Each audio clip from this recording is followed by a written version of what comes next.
যাচ্ছে আমরা তখন বুঝতে পারছি বসন্ত এসে গেছে। গাছে গাছে যখন পলাশ ফুটছে তখনও আমরা বুঝতে পারছি বসন্ত এসে গেছে। কৃষ্ণচূড়া যখন ফুটছে তখনও আমরা বুঝতে পারছি বসন্ত এসে গেছে। সকালে কোকিলের ডাকে আমরা বুঝতে পারি বসন্ত এসে গেছে।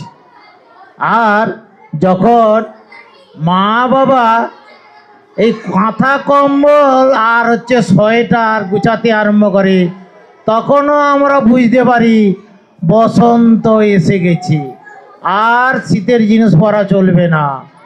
এই জন্য তো আমরা রঙিন রঙিন পাতলা জামা পরে আমরা বেরিয়ে পড়ি, আর শীতের জামা পরা চলবে না। এবারে আলমিরা খাতুন আবৃত্তি করবে। বসন্তের আগমনে পলাশের বনে বনে ফুটে ওঠে রক্তাভ ফুল, মনে হয় যেন ঘুম থেকে ওঠা কোনো বিদেশির চুল। পাখির মধুর কুজনে সকলের মনের কোণে জেগে ওঠে প্রেমের আভা, পায় না কো শোভা। সকলের মিলে আনন্দ করো বসন্তের এই দিনগুলো। বসন্তকালে পলাশের বনে ফুটুক পলাশের কলি, বসন্তের এই দিনগুলি কাটুক সকলের ভালো।